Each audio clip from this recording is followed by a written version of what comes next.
Hello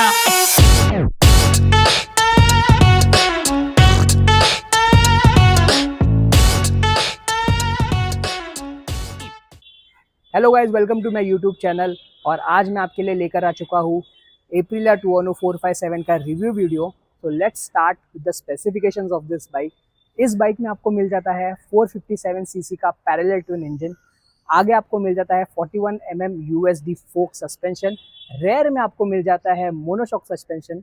ये दोनों ही सस्पेंशन प्री लोड एडजस्टेबिलिटी के साथ आते हैं। उसी के साथ आपको मिल जाता है 12.7 लीटर की फ्यूल टैंक कैपेसिटी। और इस बाइक में आपको बहुत सारे फीचर्स मिल जाते हैं। फीचर्स बोलने के पहले इस बाइक की जो सीट हाइट है वो है 800 mm की सीट हाइट आपको यहाँ पे मिल जाती है, जो शॉर्ट राइडर्स के लिए काफ़ी अच्छे होने वाले हैं। और आपके जो फुट है वो इजीली ग्राउंडेड रह सकते हैं इसमें, क्योंकि सीट हाइट काफ़ी कम है।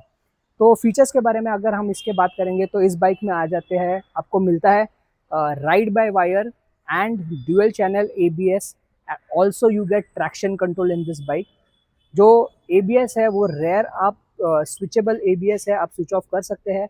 एंड ट्रैक्शन कंट्रोल में आपको 3 मोड्स मिल जाएंगे, जो basically intensity of traction control आप उससे कंट्रोल कर सकते हैं। एंड ऑल्सो आपको इसमें 3 राइडिंग मोड्स देखने मिल जाएंगे, eco, rain and sports. So these were the specifications of this bike. Now let's talk about the likes and the dislikes. Starting with the likes, I must say कि इस bike की जो build quality है, it is very good. Everything feels very premium. From the plastic panels to the switches to the paint quality, काफ़ी ज़्यादा premium feel होता है। और आपको कहीं पे भी ऐसा फील नहीं होगा कि इस बाइक पे कॉस्ट कटिंग की हुई है।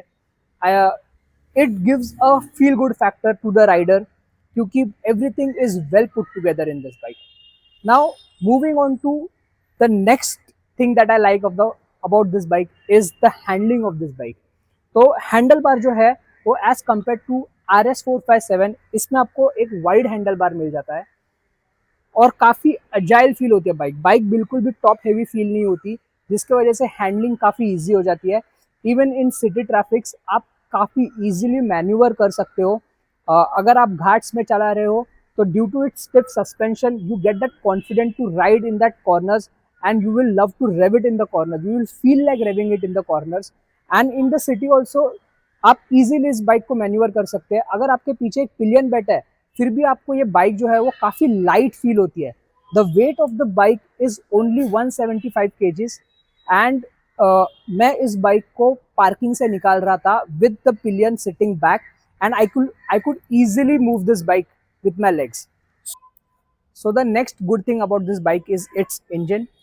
ये जो इंजन है वो काफ़ी ज़्यादा आपको रिफाइंड फील होता है और जो पावर ये इंजन प्रोड्यूस करता है बहुत अच्छी पावर प्रोड्यूस करता है। राइट फ्रॉम द 2000-3000 RPM आपको पावर डिलीवरी मिल जाएगी इस बाइक में, which makes overtaking very easy. Triple digit speeds जो है इसमें आप within 5 second 5.5 seconds achieve कर पाएंगे। And this is because Aprilia has added one more to its chain sprocket compared to the RS457, जिसके वजह से जो टॉप स्पीड है उसमें आपको थोड़ा कम टॉप स्पीड देखने मिल जाएगा compare to RS457, but which has improve the low and mid range performance. तो पावर इस बाइक में भर भर के है और इंजन रिफाइनमेंट भी बहुत अच्छी है इस बाइक में। गेयर शिफ्ट्स भी काफ़ी स्मूथली हो जाते हैं। इनफैक्ट जो इस बाइक का क्लच है it is feather light clutch, मतलब with 2 fingers, 1 finger you can press the clutch and you can shift the gears. So the next thing I like about this bike is the seat quality. Seat काफ़ी soft है और काफ़ी comfortable है। अगर आप 1-2 घंटे ride कर रहे हैं तो आपको कोई भी दिक्कत होने नहीं वाली। लेकिन अगर आप उससे ज़्यादा राइड कर रहे हैं, 1-2 घंटे से ज़्यादा राइड कर रहे हैं, तो आपको थोड़ी दिक्कत आ सकती है। Not because of the seat but because of the seating position. Seating position अभी भी काफ़ी अग्रेसिव सीटिंग पोजीशन है, specially the foot pegs are positioned very aggressively. तो ये तो हो गए इस बाइक के लाइक्स के बारे में, एडवांटेजेस के बारे में। Now let's talk about what I don't like about this bike. तो सबसे पहली चीज़ जो है जो मुझे काफ़ी बॉदर हुई वो थी हीटिंग इशू। भाई इस बाइक में बहुत ज़्यादा हीट है, specially when you ride it in city. अगर आप बम्पर टू बम्पर ट्रैफिक में इस बाइक को चला रहे हैं तो बाइक बहुत ज़्यादा हीट फेंकती है और आपको आपके पैरों पे ये हीट महसूस होती है और आपको थोड़ी देर बाद अनकंफर्टेबल भी फील हो सकता है। तो अगर आप इस बाइक को राइड करें तो make sure that you wear all your gears properly. लेकिन जब आप सिटी में राइड करते हो तो डेफिनेटली आप सारे के सारे गियर्स नहीं यूज़ करते हो तो आपको वो हीट तो फील होगी। अपार्ट फ्रॉम दिस, अगर आप हाईवे पे इस बाइक को चला रहे हो तो आपको हीट का इतना ज़्यादा इशू नहीं आएगा। इनफैक्ट मुझे तो कुछ महसूस भी नहीं हुआ हाईवे पे, लेकिन सिटी में डेफिनेटली इसमें हीट मैनेजमेंट जो है वो बेहतर हो सकता था। Now let's talk about the seating position of this bike. मेरी हाइट जो है वो 5 फीट 8 इंचेस है। मैं आपको बैठ के दिखा देता हूँ। So you can see that my both the foots are completely grounded. तो ये जो इसकी सीट हाइट है, लो सीट हाइट की वजह से जो शॉर्ट राइडर्स है वो इस बाइक को ईजिली हैंडल कर सकते हैं। लेकिन for tall rider, as soon as you put your foot on the foot peg, आप देख सकते हैं एक एक्यूट एंगल क्रिएट हो रहा है which puts a rider in very aggressive seating position. अगर आप ऊपर अपर बॉडी देखते हैं तो अपर बॉडी में आपको ज़्यादा तकलीफ नहीं है, काफ़ी अपराइट पोजीशन है। लेकिन अगर आप टॉल राइडर है तो आप देख सकते हैं कि काफ़ी अग्रेसिव पोजीशनिंग है लेग्स की, जिसके वजह से अगर आप टूरिंग कर रहे हैं इस बाइक पे तो आपको थोड़ा डिस्कम्फर्ट ज़रूर फील होगा after riding about an hour और two. That's it for the seating position. Also I feel that the brakes on this bike could have improved. अगर आप स्लो स्पीड में चला रहे हैं, अप टू 100 आप चला रहे हैं, तो आपको ब्रेक्स में कोई दिक्कत फील नहीं होगी। लेकिन when you cross the triple digit speed आपको थोड़ा ऐसे लगेगा कि यार थोड़ा और रिस्पॉन्स अगर ब्रेक से मिलता तो definitely it would have been good.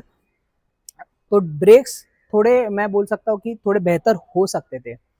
Again the stability of the bike काफ़ी अच्छी है, लेकिन जब आप हाई स्पीड्स कर रहे हो ये बाइक आपको काफ़ी लाइट फील होती है।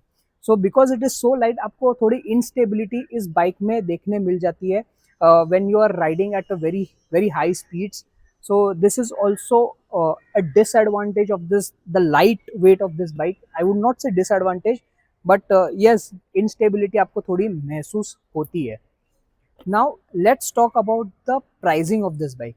इस बाइक की जो एक्स शोरूम प्राइस है वो है 3,95,000 एंड ऑन रोड आते आते इस बाइक की कॉस्ट ऑलमोस्ट 4,50,000 to 4,60,000 हो जाती है, which is 1 lakh rupees more expensive than the Duke 390. And if you ask me, is it worth it? Then I would say definitely it is worth it, because इस bike में जो engine refinement, the power, the build quality, everything adds up to that extra money that we have to pay for this bike. So this was all about the 210457. I hope you like the video. अगर आपको ये video पसंद आया तो please like, share और subscribe कीजिए, and do let me know in the comment section, would you want to buy this bike or not. Thank you so much.